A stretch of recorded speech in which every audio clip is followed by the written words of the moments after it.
Welcome back to Super Tuesday Recap. It's your host, Chris and Deepom here, and we are back to review Legend of Tomorrow, Season 3, Episode 13.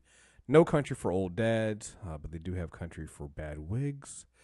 After being taken hostage by the Darks, Ray teams with Nora to fix the fire totem in 1960s East Germany and comes face to face with a younger, deadly version of Damien.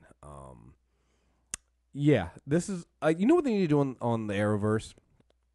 When it's all said and done and they I don't know, you have like a museum or something for the Arrowverse. Because, I guess, it's worth it.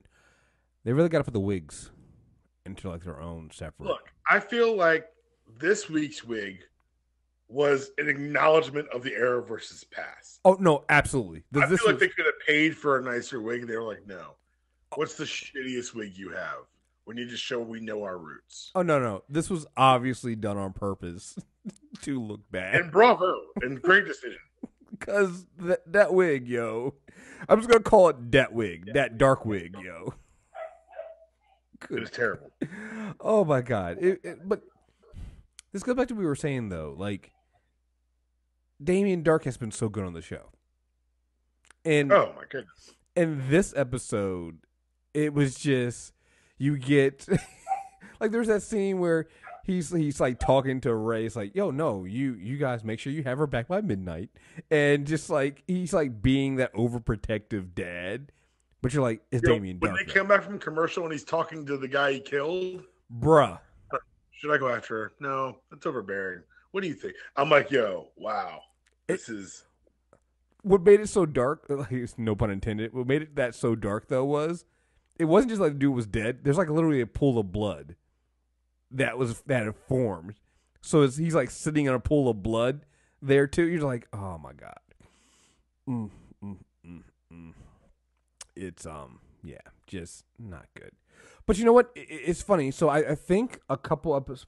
So this is why I love this show, and I think this is why Legend of Tomorrow has quickly become my favorite out of these shows, the Arrowverse shows that we review. So I remember a couple. Remember they did that Nora episode where she was young. She was at the hot. It was at the I guess the hospital. Yeah. It's the one that made you that you used as your example as to why Ray would not kill her. Right. So the thing that got me about the episode was well. She seems kind of older than you would expect for Damien Darhk's daughter. And this episode kind of made me realize that they have an easy out. Not saying that they had to do this, but they have an easy out for this. It's almost as if they're saying that they've been moving her through time anyway. Mm. And so, okay, she's a little bit older than you would expect, but it's clear to me that they're dealing with time travel here, so it doesn't matter. So maybe Darhk moved his own daughter, or Mallus, or had somebody move his daughter through time to have her, grow up in the order so that she could be the vessel for Mallus. There's an easy way to explain that. So now it no longer bothers me. Right? It's maybe that's not what they did, but now I have an easy way that I can reconcile that and have to worry about that. But that's what the show has been doing. It's it makes it so fucking easy to deal with, in dealing with that, and it works. We get an explanation now of why they've been doing all these anachronisms. Yep, it's to basically free Mallus from the cage he's in. You cause a bunch of these time quakes, you cause a bunch of these anachronisms, break time, break the prison that's been holding Mallus back, and you just explained why all this random shit has been happening the previous 13 episodes. Right. You're done. I'm like, oh, so I don't care anymore. You made it simple for me. I don't know. I think that the other shows can really learn from this. I agree. I think I'm not to spoil the Flash review, but I love the Flash. I think this was a great week. 2 episodes we're about to review. I think that this was Legends, almost at its best, because they divided the team in ways that we talk about. The fact that Mick was 6-pack, she's like, do what you do. That's. Mm-hmm. I love that we've all agreed that Mick's only needed when he's needed, and when he's not, We just imagine he's getting drunk somewhere, and that's exactly what's happening. I don't know. I loved it all. I loved the message they left, like the way he left the message for them that was left by a Dark, obviously, but now they're searching Grateful Dead concerts. And like it was wacky and fun. At the same time, it was serious and grounded. There was like an emotional core because, surprise, Neil McDonough's a great fucking actor. The emotional core resonated. We got to see character growth. We got major plot development. I don't know how to praise this show enough. This was really kind of the like stand and take a bow, Legends. That was a perfect episode. Yeah, like you said, like it's funny because at the from a high level surface looking down, silly episode, right? You have Damien Darhk's daughter and Ray traveling through time to find a scientist who has invented cold fusion and save him before Damien Darhk's younger self, who's wearing a bad wig, kills him. And that's why the world doesn't have cold fusion and better energy, because Damien Darhk ended up killing the scientist because, well, of course, Damien Darhk is a shield for the oil companies, right? He was hired by the oil company. Like, of course, right? It seems silly. But one, it uses that to, one, bond Amaya's totem to Nora, because she actually acts selfishly and selflessly, so she can have that bond with the totem. But two, also kind of shows you that, kind of cures a little the tension between Nora and Darhk that honestly you didn't. It's one of those. It's things like what happened last season. Remember last season where we were like, they have Damien Darhk and Michael Merlin. It seems like they would kind of be at odds with each other because neither one of them is like a number 2. They're both number 1s. And literally the next episode, we're like, oh, they're addressing it right here. Here we go right here. We didn't, like, by the time we had it formed in our mind that this would be a problem, be a question, it pops up. So with Nora and Darhk, you're like, oh, okay. Damien really did give his daughter to a demon. He's a piece of shit. That's ridiculous. Like the thing they've kind of hinted at, and they put it very plainly, like, you put a demon in me, so you'd be happy? No, so you could come back to life after you knew you were going to die. Yes. Yeah. Like, you didn't do it for me, you did it for yourself. And then you see that Damien Darhk actually but it's weird. It's like, again, surface level, it makes you seem like, oh, so Damien Darhk really does care about Nora. But then when you think back to that Arrow season, Damien's always cared about his family. Exactly. That was the biggest thing. Like, he, a lot of things you could say about Damien Darhk that you knew he gave a fuck about his daughter, right? Like, he was going to destroy the entire city with his daughter by his side. So, yeah. But it also stands to reason that she was so young that, and she spent 23 years between that time growing up in this order, being raised by this way, that he wouldn't understand. Right. That he's never told her that she never heard from her father how much he cares. So it's weird because you're sitting here going, fuck, I'm getting character development and I'm actually giving a fuck about the two evil motherfuckers on the show. Because the show's that good. Right. Like, they're evil. They're wrong. I shouldn't care. I shouldn't be rooting for the Darks to have family closure, right? I just hope they can work this out, man. Right. Like, no, there's a whole serious thing where Darhk is trying to keep Nora from falling to her death, as the younger Darhk is literally beating the older Darhk senseless. Like, you're like, fuck, this is very tense. Like, I'm over here going, oh, come on, Ray, put the suit on. Ray, save Nora, Ray. And then she saves herself, and I'm like, oh, this is bad though. I had to remind myself going, oh, wait a minute. I was rooting for the wrong people. She now has a totem. It now works. Fuck. This isn't good. Like, you know what I heard? You know what I found out about between us recording last week and this episode? What? That's Brandon Routh's wife. No. Yeah. Are you serious? Well, that explains everything. Well, see, now you can't be mad at Ray. Exactly. exactly. I was like, all right, I come back here. I got to own up. I found these things out in between. I didn't have to own up to it, but I will. That is, that's his wife. What? No. That is.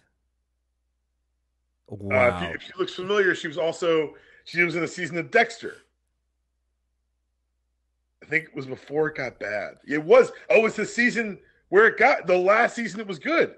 So now it feels less creepy when Nate talks to Ray and goes, "You like her," and Ray's like, "No," and it kind of, I'm like, "Oh, come on, Ray, you kind of raised her as like not raised her, but come on, you first met her when she was a little girl. That's kind of creepy." Now I'm going like, "Fuck, they really are gonna like, oh god damn it, they're really gonna do this, aren't they? They're really gonna make Ray. Ray always falls for the wrong ones. Ray never.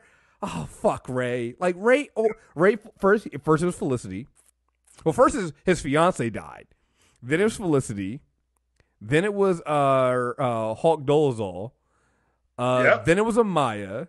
And now it's Nora. Like, God, I just realized the Arrowverse is about the tragic love story of Ray Palmer, yo. Yo, Ray should become a monk. I haven't heard it all listed out like that before. Yo, Ray. Oh my God. Right. Ray, it's maybe soulmates are a thing because your first wife apparently was the bomb. Ray, you just gotta let this one go, yo, because this is not gonna. Ray, a life of celibacy for you. Although, here's the thing, because Nora has the totem now, and we do know that the totems would help defeat Mallus. Maybe she does turn back to being good. Nah, you think she's gone? Nah. Yo, I feel the same way I feel when I saw Kawasa with this stun baton. Like, not everyone can be saved. I've heard. I got talked to on the internet because I didn't buy into Kawasa's story and shit. Look, I saw her with that cattle prod. She really did. She really was torturing Ray, yo. Because he was like, we're done torturing. Before Dark, he'd be like, let me make this quip. She's like, spark. I'm like, yo. Back off. Like let Dark quip. Don't just over anxious. Aggression. Might have to let this one go. Maybe just find another legend and give this totem to, because this is They got all end up on the ship. This can't. Right. This whole we'll trust Kawasa to be on our side when it all comes down to it. Not so fast, my friend. Let's slow this one down a little bit, yo. It might be a little bit out of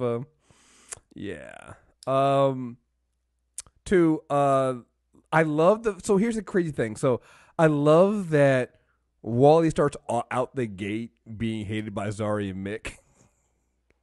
Because then at the end, when Sarah basically goes, "Oh no, we're a team of really bad first impressions. You'll fit right in." And she started. It's like you when I listed out the things that was going on with Ray. When Sarah listed out how the rest of the team like kind of met each other and how they I was like, "Fuck, she's right." Mick's betrayed us 10 times. Yeah, it's like, oh my god. First of all, she undersold Mick. She really undersold Mick. Like Mick became Kronos. All right. Right? He was the mini boss for the first season. Right. We completely forgot about that. Damn, I did forget about that. Yeah, I'm just saying. A lot's happened on this show, guys. Like, it's only been 3 seasons, but I feel like we've gotten like 7 seasons worth of like plot line here. I forgot about Zari, did lie, and only just now became really a part of the crew. And she's definitely right that Amaya showed up and wanted to kill Mick at first. She thought Mick and the rest of the team had killed Rick. So yeah, it's like, yo, no, Wally, you're okay. First of all, I blame Nate for the well, not Zari, it was Amaya. I blame Nate for the Amaya thing. Yeah, like, this is where when your boy, you've been trying to give your comfort to your boy who hates his ex. We've all been in this situation before. I tell all my friends, if you dump her, if y'all break up, I need at least 2 weeks of just make sure you don't backslide time before you get the honest opinion of that relationship. Yeah, you got it. Otherwise, you get to be too honest, and then y'all get back together, and I got to look at her different. Well, not just that, but you gotta let me know, yo. You gotta send me a picture. This is know. this is all Nate's fault. Like Nate set Wally the fuck up, yo. He didn't set Wally up, but you know what he thought? He thought she was gone forever. That Wally will never meet her. He's like, man, let me tell you about this thing that happened one time. You got any pictures? Nah, burned all them, man. Hurt my heart too much. Like I see it. But Wally was talking like super reckless. Oh no. Like Wally, he didn't have to go to 10. Right, yo. You were like, man, he's going through a rough patch, and just say, a girl left him, and that like even if it wasn't her, the way you're talking about a woman, like that's. Ooh. Oh no, yeah. Again, young speedster. Too good of a friend right in that moment, and Nate wasn't around. Yo, 0 to light speed, yo. 0 to light speed. You talk when you're in front of your boy, like, I got your back. But when he's not around, like, he's going to some shit. 0 to light speed, yo. Just in a blink of an eye. Like, ooh. Might want to slow that one down there, Wally. Man, just pump. This is a walk, Wally, walk, yo. Can we also admit that this is where Wally should have been the whole time? Because it's amazing what happens when your speedster can have fun. Dude, the very end when he's like, you can be with a bunch of stuffy know-it-alls trying to solve the big problems, or hang out with us where we have fun. Mm-hmm. Like, it feels like you can be on The Flash or you can be on Legends. No, that was literally, it was like, oh boy, you better see your ass there. You better. No, but it felt like the meta question of, hey, The Flash is with big problems and it's very weighty and there's lots of science, or you can steal shit and call it a souvenir. Shout out to Young Justice and shout out to Chris for never finishing the series. Get it together, man. Get it together. I will finish the series when that 3rd season starts, so It's coming out 3rd quarter 2018. Okay. All right. We will see. I knew you'd have that retort, so I looked it up. We will see. If it does, then I will finish season 2. I am not going to get trapped into the dark place like everybody else is, waiting for that next hit of crack. I will wait until I know the dealer has it. I'll wait until the dealer's back in stock. But no, you're absolutely right. Like he needed to be here, and it's just he's fun. You can tell that the weight of the world's off his shoulders, and it just works. Like he fits in. Like just first of all, the whole you guys when him and Rip just show up on the bridge of the Wave Rider. First of all, there's some assholes. How you just show up on the ship of the people that kicked you off? But then they're just like, yo, what you guys did to Gary was not cool. What? No, we didn't pull his pants down. We didn't do that. Come on, you guys are some assholes. You guys did that. Assholes. We engage in light to moderate thievery. Right. Well, then there's that. Which, bravo, you shitty time travelers. That's the best part of the show is that like as time travelers they are fucking terrible. Oh no, they break all the rules. We're not able to do that. Every rule you know about time travel, that they don't apply. They know the rules. They just don't give a shit. Right. And well, I love how season 1 they did, right? Because Rip was in charge. You can't do this. You can't do that. There was a governing body. Season 2 is basically the Wild Goddamn West. Right. In season 3, they've gotten to the point of, oh no, well we at least acknowledge that we know we're breaking the rules. Right. Well, to go to Mount St. Helens to watch an eruption would never do that. Right. Ever. That'd be irresponsible use of time travel technology. Oh, I love. So we'll get to that in a second.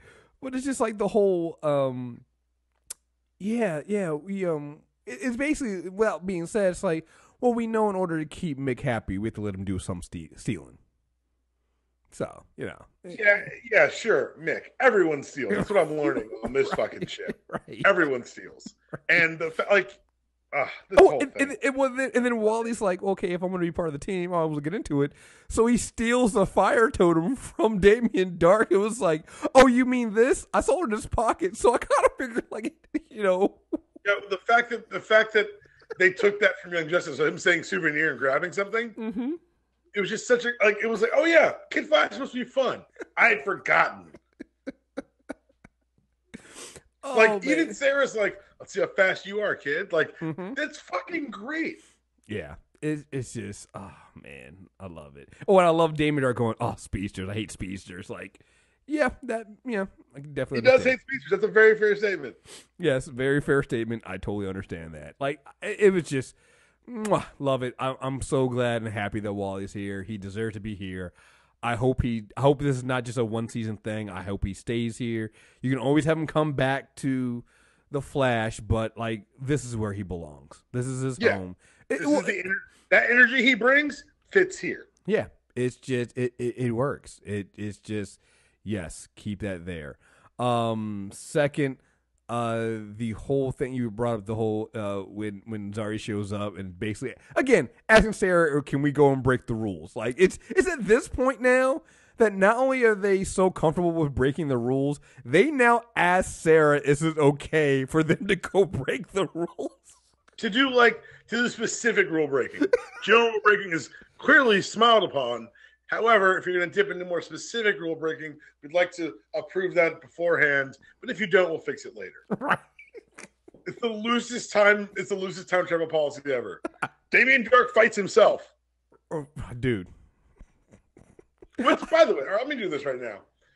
I'm Damien Darhk. I possess magical skills accumulated over time. I am working with a demon, and I can time travel.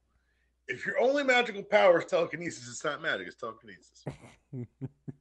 Sorry. If you can't magically force someone to tell you something you want to know, sodium pentothal exists. Right. If you can do shit, if a chemist can do shit that you can't, you're not a magician. You're David Blaine, and you just were in ice water for a very long time. It's not magic. It's just being stupid in public. Valid. Well, I did love the younger Dark was like, magic. I should get into that. It's like, oh, fuck. But that's okay. All right, I get you. Right. I see you, time loop. All right. Right. Exactly. Okay. It's and I love the fact that he killed the scientist, not because he had to die and it destroys the timeline, not because it brings equilibrium to the universe. I'm not going to fuck up my perfect record. Right. How dare you? Right. I'm killing that guy. Dies. I don't care how the story ends. He dies. That's how it ends. Yeah, I love it. We got the perfect thing here.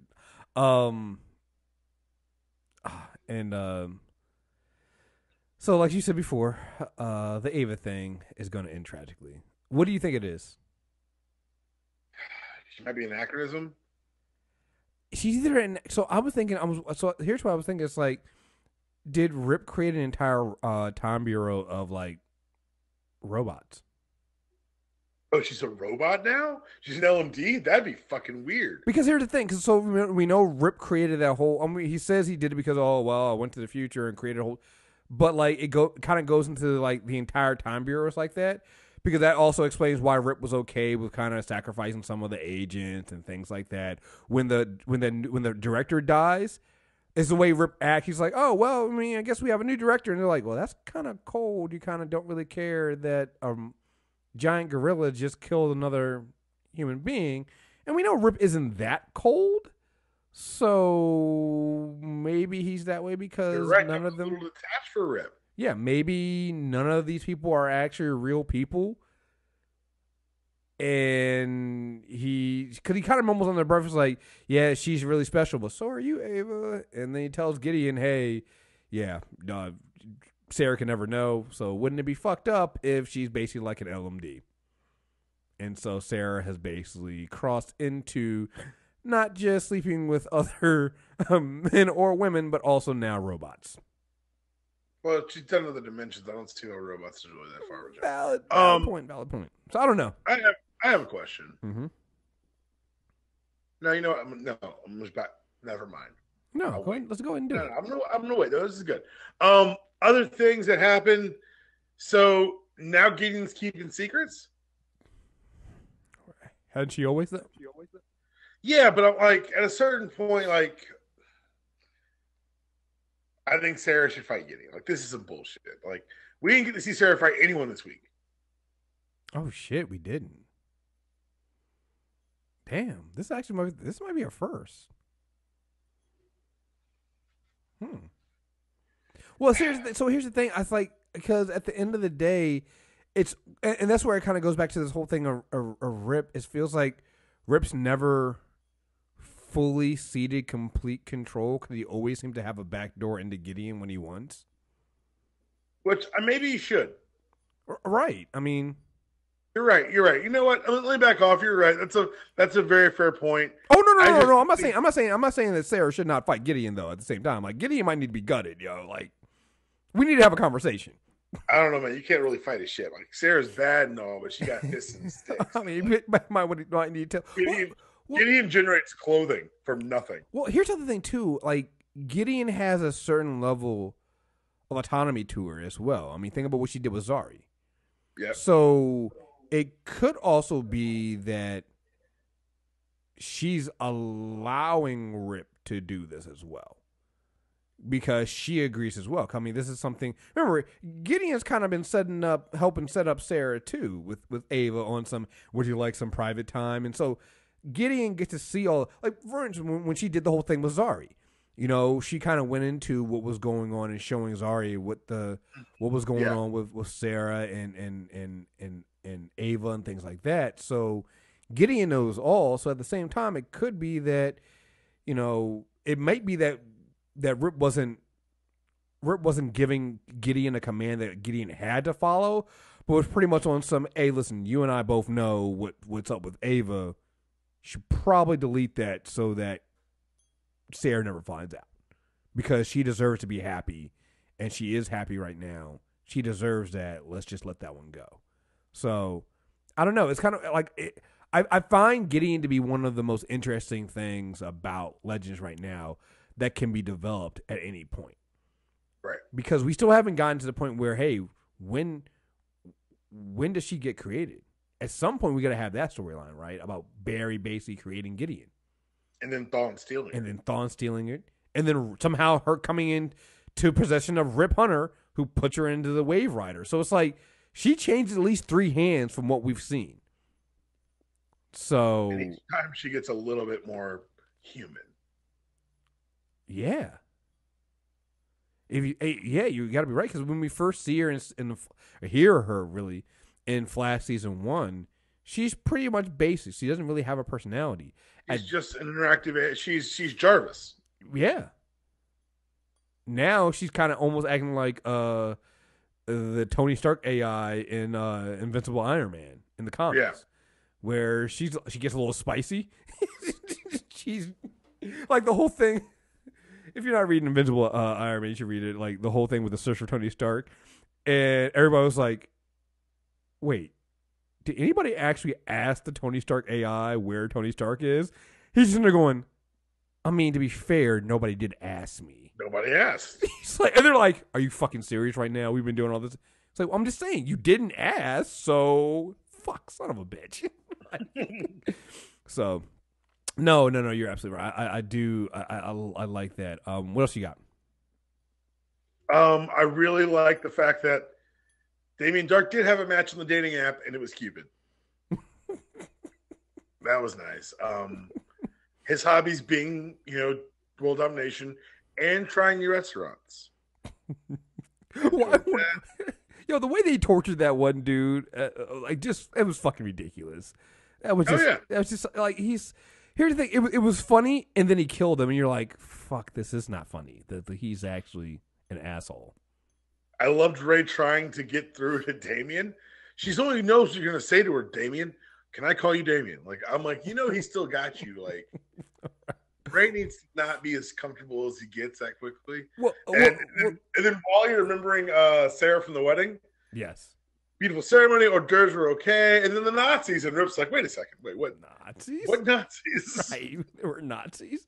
Well, going back to the Damien and Ray thing, like, I love the fact that when Damien's, like, talking to Ray and, like, complaining, and he's talking to Ray, waiting for Ray to respond, he's like, and he forgot that he was choking him, and so Ray couldn't talk. And you're just like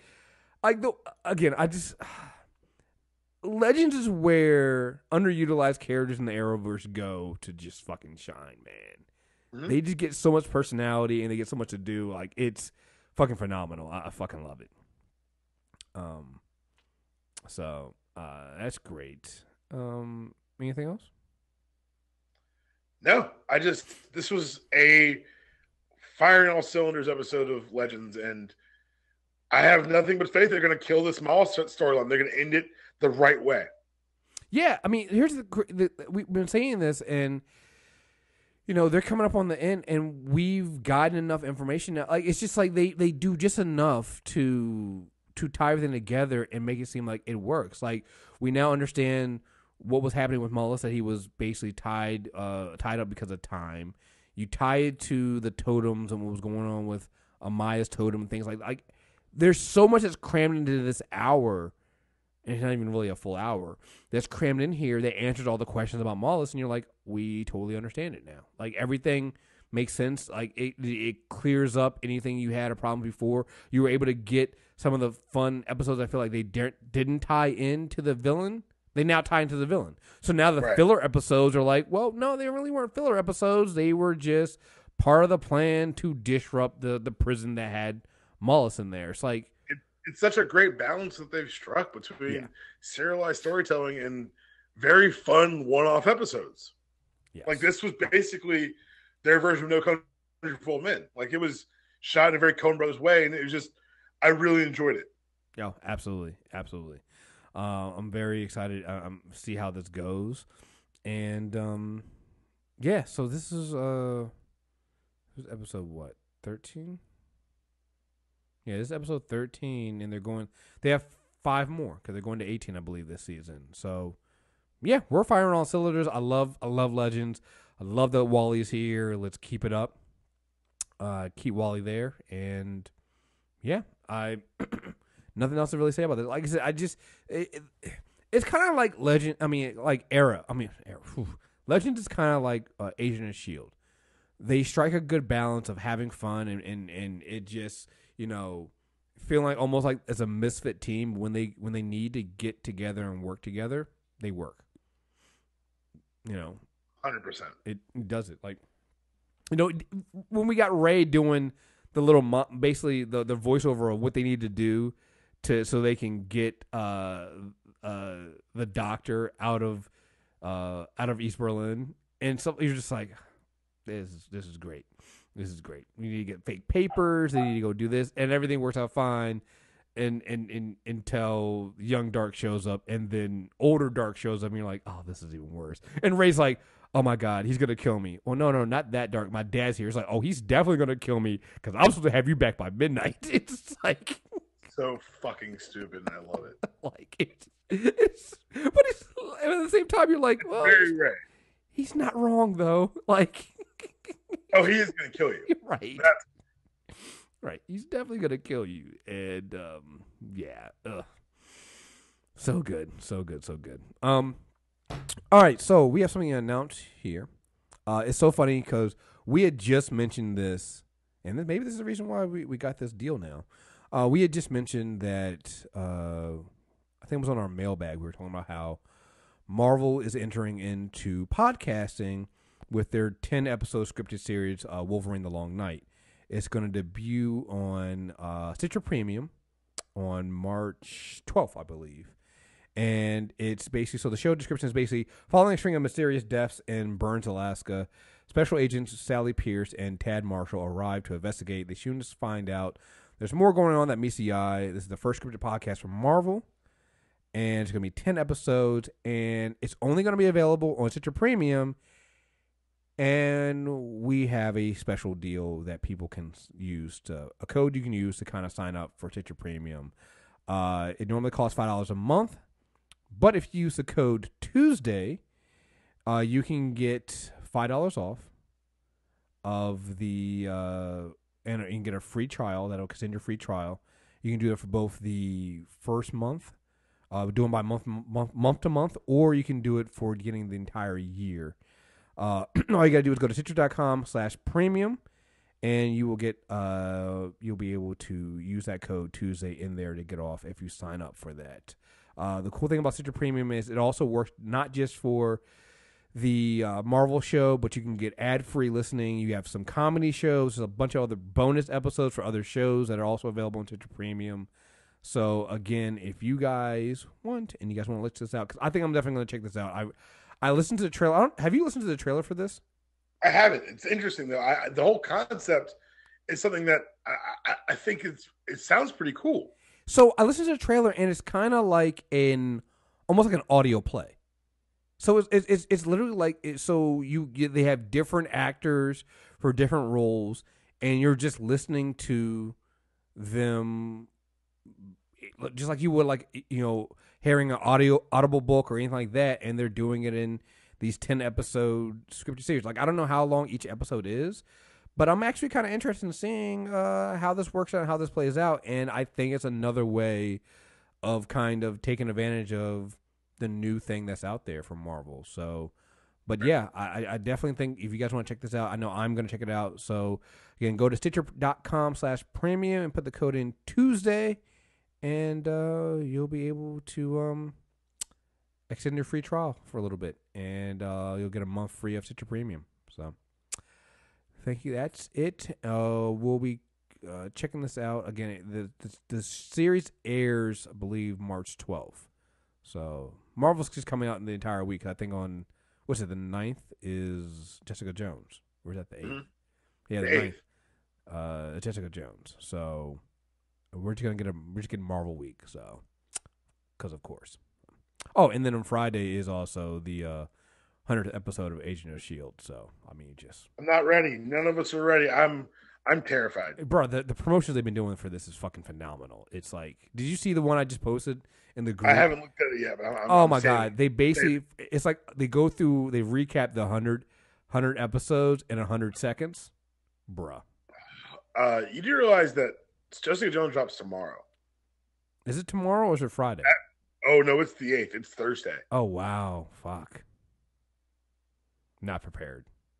No, man. So at 3:00. So by the time you're listening to this, you're probably knee deep in Jessica Jones. We got to work out that review here too, don't we? Yes. Yeah. I guess I got to call out sick. That's definitely gonna. Yeah, I'm gonna call out sick tomorrow. I was hoping to be Friday. Fuck. Oh, man, you guys are just killing me right now, man. Well, I know what I'm doing tomorrow. Anyway, folks, thank you guys very much for listening. Make sure you subscribe to Super Tuesday Recap. We just put out the season 1 review of Star Trek Discovery, so we wrapped that up. So that's now on the Super Tuesday feed, only on the Super Tuesday feed. So you got to make sure you subscribe there. So, again, folks, thank you very, very much for listening, and until next time, we're out of here. Peace.